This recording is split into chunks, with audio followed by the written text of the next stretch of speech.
the antics you're seeing from Conor McGregor, the amateur hour. If you give me $30 million, watch me go for it, boys. You're all invited. Download the AllStar app. Make your picks for UFC fights, challenge your friends, level up and win prizes. Link in description. Get it now. Do you got beef with Hasbulla, man? Like, did you have a run-in with him, or what happened? Nah. Whoa, the position one. There was the other. Who's the other little fellow? One of them was when I was fighting Islam. Like one of them was in my team, like my corner. I met him. He little fella, he like wears a suit and he sings and he's got heaps of talents.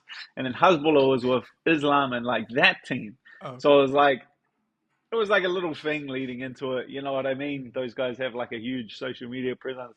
But then after the fight, like Hasbulla was like on Islam's shoulders as he's like getting paraded around the ring. So I have like that memory etched in my mind. So I was just like, I mean, you know, it's not like genuine.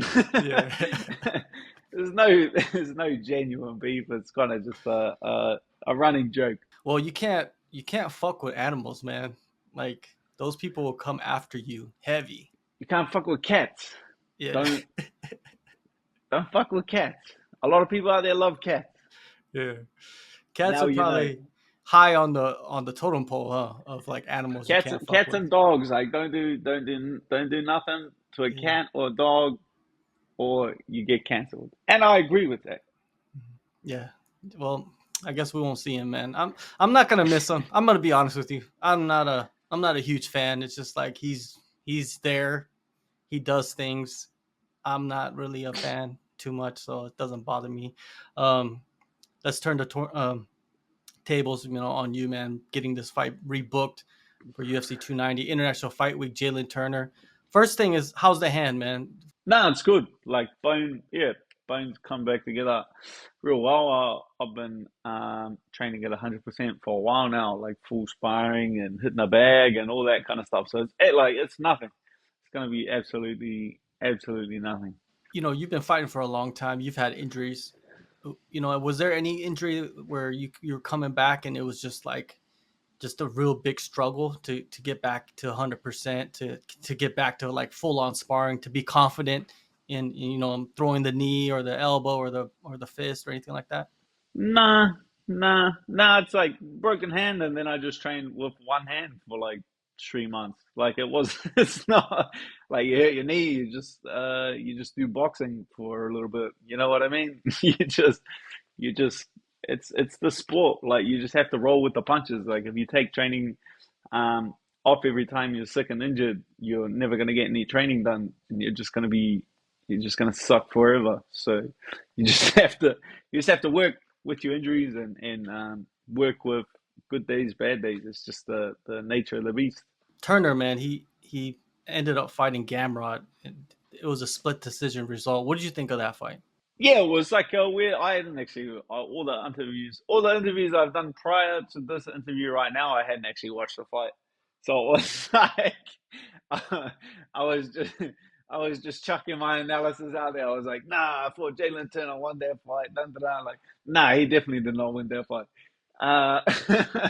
Yeah, like he just got taken down and just controlled on the ground a little too long. Like Turner did repeatedly like hurt him on the feet and drop him and stuff like that. But Gamrot's a dog, man. He just snatched up one of them legs and scramble on top. Yeah, to kind of mimic that game plan or that like deficiency in his style. Yeah, I'm not Gamrot by any stretch of the imagination. I don't fight like that. So yeah, there's only so much you can take from that performance. Speaking of previous interviews, you said Gamrot fights without actually fighting, but he wins the fights. Explain that. Like, yeah, it was like in the Turner fight, like he'd move, Turner come forward, like drop him, and then he just scramble, grab a leg, get on top, like hold him down. He's not like really like got like a super strong submission game or like a big ground and pound guy. Yeah, it's not a, like that's not a critique by any stretch of the imagination. If you can go out there and you can beat some of the best guys in the world by not getting punched and not punching them that much, like that's more credit to him. You know what I mean? Like he's got himself to that position in the world without getting beaten up and damaged and knocked out and stuff like that. So it is what it is. Yeah, there's that always that argument, of like, what are the judges looking for? Are they looking for damage or control? And Gamrot kind of plays that really well, right? If they're looking for control, he's in full control a lot of the time. Yeah, well, they can't like. I guess they can't. I guess they can't just change the rules to how everyone at home wants to see like a car crash. You know what I mean? If we just change the rules to like damage is the biggest thing. Like if you knock your opponent down, like that's the most you can get. If you cut him and there's blood, like that you're gonna win the fight. You know what I mean? And if you hold a guy on the ground, you don't get any points. That's stupid. Like if we make it like that, then there's like less justification for this actually being a sport, and and, and it's like more like a pub rule. So I can definitely understand why they have to factor in the grappling and stuff like that to make this seem like legitimate. Yeah, yeah, for sure. And when sometimes you get the situation where like a guy, two guys are fighting. It's the first round. One of them hits him with a clean punch. He cuts him, but the striking battle's pretty close. But the guy that's bleeding loses the round. Do you feel like that's a fair way of judging the fight? um, Yeah, because a lot factors into that, right? Like an accumulation of scar tissue. Like obviously, if you're gonna fight, like obviously, if you put two guys next to each other, like a reasonably fresh guy versus like Nate Diaz, like Nate Diaz has a lot of scar tissue. He just cuts a lot easier. Both guys get hit with the same punch, or they both land a right hand at the same time. Like Nate's gonna get cut and probably bleed more. So it's a bit. Yeah, to just cut each other, I don't feel like a cut should be a deciding factor in the fight. Um, yeah, you still you what you really need is two judges that are experienced enough in martial arts that they can actually watch the martial arts contest and distinguish who is winning that regardless of the redness in one guy's face or the stuff like that, because I think any experienced fighter knows that that comes down to a bit of luck. You know what I mean? Like I get hit with 1,000 punches, and then one time I get hit with this punch, and my eye splits open. Like it's a very weird criteria to put at the pinnacle of martial arts. Turner, man, there's some footage of him working with Hamzat in Abu Dhabi. It's an interesting choice, you know what I mean, to be working with him. What do you think of that? Oh yeah, like more power to him. Like if you get the opportunity to work with um like a world class wrestler who can teach him some things, or he can pick some things up for the remainder of his career, like that's more power to him. Yeah, that's what you need to be doing as kind of a martial artist. More like from the actual fight perspective of things. Yeah, like, but you could say the same thing about me. Like, I've been training with Craig Jones like for the last month. It's like, am I gonna use like a shit ton of jujitsu in this fight? Like, I don't know. Like, it's an MMA fight at the end of the day. Like, people say, well, why is he working with a wrestler? Dan Hooker's not gonna take him down. I might, I might, I might. If I can, I will. You know what I mean? If I can, I will. That's the beauty of a mixed martial arts contest is you have to be ready for anything, because who knows what's going to happen um, on the night, or how I'm going to feel. Speaking of Craig Jones, it's always good to have someone like that come in. How long did he stay with you guys and work with you He was guys? here. He was here for a month, and he was Wow. teaching our. Yeah, yeah. So that's the kind of thing as well. It's like, did you work with like one guy one time? Like, how much can you? How much can you? You could work with. Yeah, you could work with one guy one time or two times or for a week or something like that. Like Craig came out here to New Zealand for a solid month, and we were training with him every day. Like he took our MMA session every morning. Then on top of that, on top of like all our conditioning and stuff like that, Eugene had us coming in for like an extra, like if we're wrestling at night at 4 o'clock doing like our big wrestling session. Eugene had us coming in at 3, and we would just roll jujitsu for an hour and then do our normal wrestling. So it wasn't like we were doing it. We were working with Craig Jones instead of our other training. Like that was just on top of our usual program. That wasn't. Yeah, that wasn't instead. So it's not like I've been doing jujitsu instead of kickboxing or wrestling or cage work or pads or conditioning or anything like that. It was just been we just had that injected and on top of our usual program. Just from what you know of Craig and working with him over the years, how good do you think he would be in MMA? Like with just the grappling skills that he has, because he's phenomenal on the ground. Yeah, but who's dumb enough to take that fight? You know what I mean? Like you'd have to put him in there with a guy that's like super experienced. You know what I mean? Like you couldn't put him in there um, with another guy with no fights. Like at the end of the day, like it comes down to him. I just don't feel like it's an itch that he wants to scratch. You know what I mean? Like he's accomplished. Like you need specialists, and you need to work with specialists in their field. You know what I mean? Like need to work with the best boxers, the best kickboxers, the best wrestlers. Like to just um, yeah, mixed martial arts. The object of mixed martial arts is to be a master at all of the arts individually, and then to combine them together. I feel like some people use like mixed martial arts as an excuse to be shit at jujitsu, to be shit at kickboxing, to be shit at wrestling, and then to when I'm with a wrestler, be like, oh well, if we were kickboxing, oh, you know what I mean? Like that's just a that's just an immature way to look at it. Like you need to, man. I love working with Craig. We use Yeah, it's just embarrassing, really, if you to sum it, if you were to sum it up into one word, humbling. It's a humbling experience. Jalin Turner, man, you get this victory, man. You're back in the mix, which is phenomenal, man. You were there not too long ago. What type of a performance are you expecting from yourself in this fight? I just feel like it's time. I just feel like I truly feel like, regardless of all of that, I've learned a lot from those experiences, and I just feel like everything's coming together just now. You know what I mean? Like I'm just starting. I said it to my coach the other day when he asked how Cam was going. My coach Carl Webber, I said, I just feel like I'm starting to get the hang of this fighting thing. Like it's been 15 years now, 14 years fighting as a professional, and I'm just starting to get the hang of it.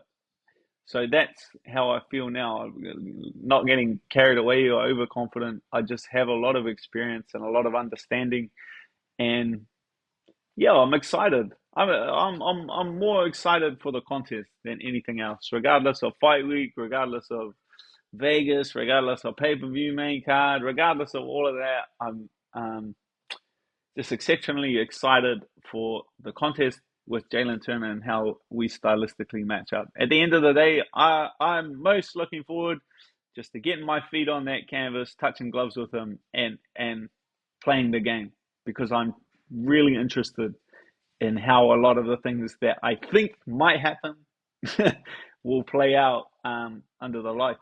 The UFC announced the pay per view in Sydney in early September, and everybody's like, "What the fuck are they doing? Like, why did they book all these guys for July? And, you'd want them to be on that card." So I'm gonna ask you about some rumors, man, for that card. Number one rumor is John Rumors. Jones versus Sergey Pavlovich. Have you heard anything? Nah, I didn't really ever hear that. That's that would be cool, right? That's a cool fight. So I guess like they obviously want to do like the winner of Driscus and Rob, but that's an 8 week turnaround. Like that's hard, bro. Like get home, take a week to get over the jet lag and over like the damage that you took from the fight. Like, what's that? Yeah, That's like a seven barely week, 5 weeks, like a I seven think. week. Yeah, it's not. That's cutting close. Yeah, it's rough. It's Yeah. gonna be like a rough turnaround. So I guess in like a perfect storm, one of them goes out there, first punch knocks the other guy out. Then that fight's like a strong possibility. But I can definitely understand the UFC having a backup plan, and that is not a backup plan. That's a really good plan. John Jones Yeah. and like Australian card down here will yeah, that's cool. That's real exciting for the fans. And speaking of Driscus and Rob Whitaker, I mean, like a lot of people believe that that fight's not going to happen. That it's just too quick of a turnaround. And then there's other rumors: Adesanya going up to light heavyweight and fighting Jamal Hill, which sounds really sexy. I think it sounds very, very possible. Have you heard anything? Nah, nah, I haven't heard anything. Those guys on a beach on a beach in Puerto Rico drinking pina coladas. Like I haven't heard it. I haven't heard anything. Oh, is that where they at? That's why they're at the airport. I'm They in went the to. gym. I'm in Yeah. the gym living. I'm pretty much a priest right now. I'm not having no fun, no nothing. Nah, I haven't. Nah, I haven't heard anything or anything like that. But that's cool. That as well. Israel versus Jamal for the light heavyweight title. That's something Israel would do. That's a good fight for him. That's a beautiful fight. I would love to see that. I'm hoping for that. I'm hoping for that fight for Mm-hmm. Sydney. I wish it happens. Um, let's talk about the lightweight division, man. You got the BMF title. What are your thoughts on that? The BMF title and Gaethje and Poirier fighting for that in Salt Lake City.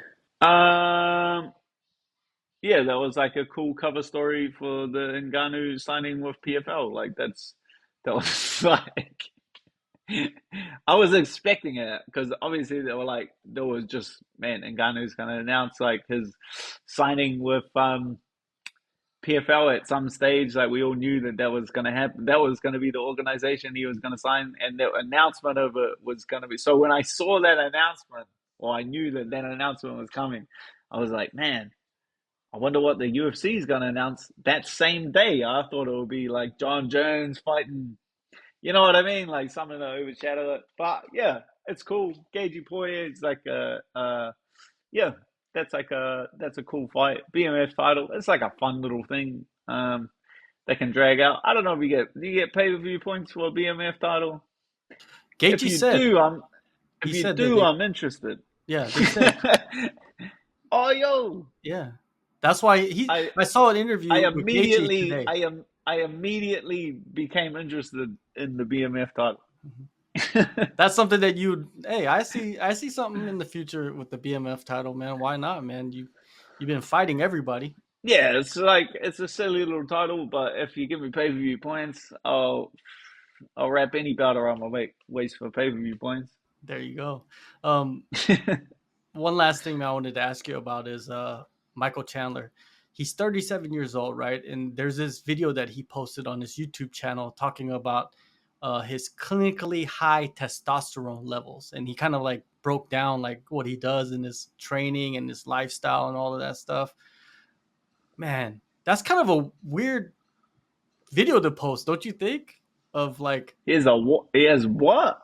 clinically high testosterone levels because he got his blood work done and he kind of like Wouldn't you explained think like you'd be like, wouldn't if you had high testosterone, wouldn't you be like real jacked or something? I don't know. yeah, well he's kind of jacked, right? Yeah, yeah.